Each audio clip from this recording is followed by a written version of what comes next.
Hi guys, welcome to ज्ञान यार। दोस्तों आज बात करेंगे एंटीडोट्स के बारे में कि भाई किसी को कोई पॉइजनिंग हो जाती है या कोई ड्रग का ओवरडोज हो जाता है तो उसको कैसे ट्रीट करना है, उसको कैसे मैनेज करना है। तो उन दवाइयों के एंटीडोट में कौन कौन सी दवाइयाँ आती हैं, कौन कौन से इंजेक्शन टैबलेट आते हैं बताऊंगा मैं आपको। तो वीडियो को आप पूरा देखें। उससे पहले एक वार्निंग है दोस्तों कि ये वीडियो जो है एक आम आदमी के लिए नहीं है, ठीक है। आप एक आम आदमी है तो प्लीज़ से वीडियो को अभी स्किप कर दो, कोई काम का नहीं है, क्योंकि आप इन दवाइयों को घर पे इस्तेमाल नहीं करते, ठीक है। क्योंकि ये दवाइयाँ जो है एक मेडिकल स्टूडेंट देख रहा है तो उसके काम की हैं। आप एक मेडिकल स्टूडेंट हैं, वार्ड बॉय हैं, नर्स हैं, या बोलना चाहिए आपका खुद का एक क्लिनिक है, क्लिनिकल प्रैक्टिस करते हैं, तो आपके वीडियो काम आ सकता है। अदरवाइज़ एक आम आदमी के लिए नहीं है ये वीडियो, मैं खुली चेतावनी दे रहा हूँ। तो अगर देखना भी चाहो तो देख लो, नॉलेज पर्पज़ के लिए ठीक है, बट कोई भी दवा को अपने मर्जी से इस्तेमाल नहीं करना। तो यहाँ पर शुरू करते हैं। यहाँ पर दोस्तों पहली चीज़ है दोस्तों आर्सेनिक और मर्क्यूरी की पॉइजनिंग। कई बार क्या होता है कि ऐसे तत्व होते हैं आदमी के कांटेक्ट में आ जाते हैं कि उसके अंदर मर्क्यूरी होता है या आर्सेनिक होता है। ये क्या होता है, पॉइजन्स के अंदर होता है। कई बार आदमी जहर खा लिया और उसके अंदर टेस्ट कराया तो उसके अंदर मर्क्यूरी है और आर्सेनिक है। टेस्ट करने पता चला कि भाई इसको किस चीज़ की पॉइजनिंग है। लावाश वगैरह कर दिया, अब उसमें क्या देना है, डाइमेरकाप्रोल देना है। क्या डाइमेरकाप्रोल, ये एक ड्रग होता है जो कि एंटीडोट होता है। एल्कोहल की बहुत ज़्यादा डिमांड रहती है लोगों की, भाई कि एल्कोहल में क्या देना। अगर किसी को शराब ज़्यादा पी ली है और बोलना चाहिए कि विड्रॉल्स हो गए हैं, बहुत ज़्यादा कंट्रोल से बाहर हो गया आदमी, पॉइजनिंग हो गई, बोलना चाहिए एल्कोहल पॉइजनिंग हो गई या एल्कोहल का ओवरडोज हो गया, तब उस कंडीशन में फोमेपिजोल देते हैं। क्या, फोमेपिजोल ड्रग चलता है, उसका एंटीडोट होता है। उसको आप दोगे तो उसका एल्कोहल का जो भी एडवर्स इफेक्ट आए हैं वो ख़त्म हो जाएंगे। उसके अलावा कई बार देखा जाता है जो चूहे की दवाइयाँ होती हैं, मतलब कि चूहे मारने के लिए जो जहर रखा जाता है, जिसे क्या बोलते हैं, रोडेंटिसाइड बोलते हैं। रोडेंटिसाइड की अगर पॉइजनिंग हो गई है, कई लोग ऐसे होते हैं कि गांव वगैरह में देखते हैं, अधिकतर गांव में नहीं, मतलब कि शहर में ही बोलेंगे, कई लोगों को बुरा लग जाता है, गांव का अकेला बोलता हूँ। तो कोई भी व्यक्ति जिसने चूहे का जहर खा लिया है तो क्या होगा, रोडेंटिसाइडल जो दवाइयाँ होती हैं, ड्रग्स होते हैं, उनके इफेक्ट को कम करने के लिए यहाँ पे विटामिन K1 दिया जाता है। Vitamin K1। Benzodiazepines, very common. Benzodiazepine का ओवरडोज हो गया किसी को, जो भी नींद की दवाइयाँ आती हैं, क्लोनाजेपैन, अल्प्राजोलम, इटाजोलम, जो भी वटेवर, इनका अगर किसी ने नींद की गोलियाँ ज़्यादा खा ली हैं और उसको बोलना चाहिए कि बेहोश हो गया आदमी और होश में नहीं आ रहा है, जो भी हो, लावाज ववाज कर दिया है, तब उसके एंटीडोट में क्या दिया जाता है उसके इफेक्ट को कम करने के लिए। तो यहाँ पे फ्लूमानाजिल देते हैं दोस्तों। क्या, फ्लूमाजेनिल। फ्लूमाजेनिल एक ड्रग होता है, वो चलता है बेंजोडाइजेपाम के इफेक्ट को ख़त्म करने के लिए। वहीं बात की जाए, आइसोनियाजिड होता है दोस्तों, एक ड्रग होता है आइसोनियाजिड, उसको उसकी पॉइजनिंग अगर किसी को हो गई है तो क्या देंगे, पायरेडॉक्सिन देते हैं उसमें, ठीक है। पायरेडॉक्सिन से ये ठीक हो जाता है। ओपोइड, ओपोइड की अगर पॉइजनिंग हो गई है या बोलना चाहिए कि ओपोइड का ओवरडोज हो गया है तो उसमें क्या दिया जाता है। यहाँ पे दोस्तों ओपोइड मतलब ये है कि अफीम, कई लोग ओपोइड अफीम बोल लो, चाहे आप बोल सकते हैं क्या, ट्रामाडोल भी बोल सकते हैं, क्योंकि ये सब ओपोइड एनाल्जेसिक्स ही होते हैं, जिसके अंदर भी कोडीन ये सब है, ड्रग है। मतलब कि ओपोइड की ओवरडोज, ओपोइड का पॉइजनिंग हो गई है तो उसमें क्या देंगे दोस्तों, यहाँ पर नैलॉक्सोन। क्या, नैलॉक्सोन ड्रग चलता है, ठीक है। वहीं बात की जाए धतूरा, धतूरा भी वेरी कॉमन है कि भाई गाँव वगैरह में देखते हैं कई लोग खा लेते हैं गुस्से में आके। तो धतूरा जो होता है वो भी एक पॉइजनस इफेक्ट देता है, नशा नहीं देता, नशा नहीं देता, उसका क्या है, पॉइजन ही होता है वो। तो धतूरा कई लोग खा लेते हैं। उसमें क्या देंगे दोस्तों, फिजियोस्टिग्माइन देते हैं। क्या, फिजियोस्टिग्माइन एक ड्रग होता है, वो दिया जाता है। मैं इसका ब्रांड नेम मेंशन कर दूंगा यहाँ पे, हर चीज़ इतना याद करना पॉसिबल नहीं हो पाता है, sorry about that.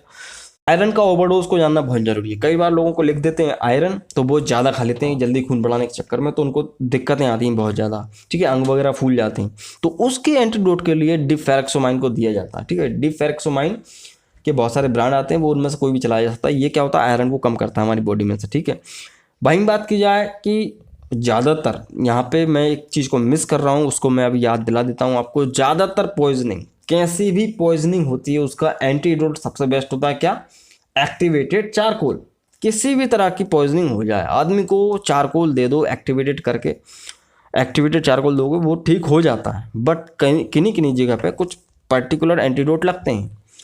Atropine sulphate की अगर किसी को ओवरडोज हो गया है, ठीक है भाई, उसको कोई समस्या आ रही थी, आपने एट्रोपिन का बहुत ज़्यादा इंजेक्शन लगा दिया है या टैबलेट दे दी है, तो उसमें क्या होगा कि फिजियोस्टिग्मामाइन ही दिया जाएगा।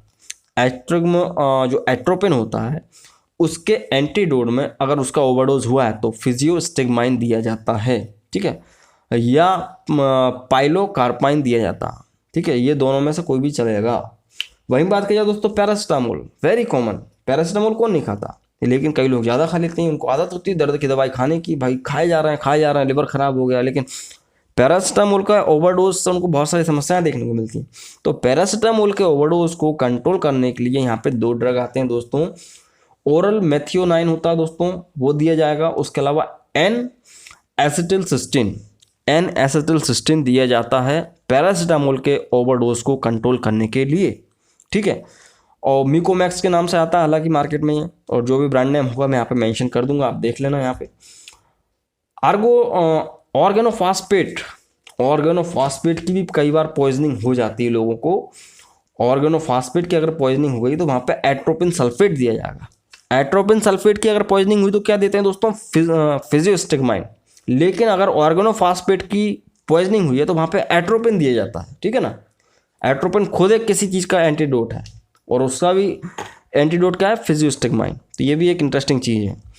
यहाँ पे बात की जाए वारफरिन की, अगर वारफरिन जो कि ब्लड थिनर है एक प्रकार से, जो कि एंटीकोगुलेंट ड्रग होता है एक प्रकार से वारफरिन, अगर ये किसी को ज़्यादा दिया जाए या वो गलती से ज़्यादा खा ले या उसको पॉइजनिंग हो जाए इसकी, तो क्या दिया जाएगा, जाहिर सी बात है ब्लड को जो है एंटीकोगुलेंट की तरह वर्क कर रहा था, तो अब कोगुलेशन कराना है तो विटामिन के ही देंगे ना।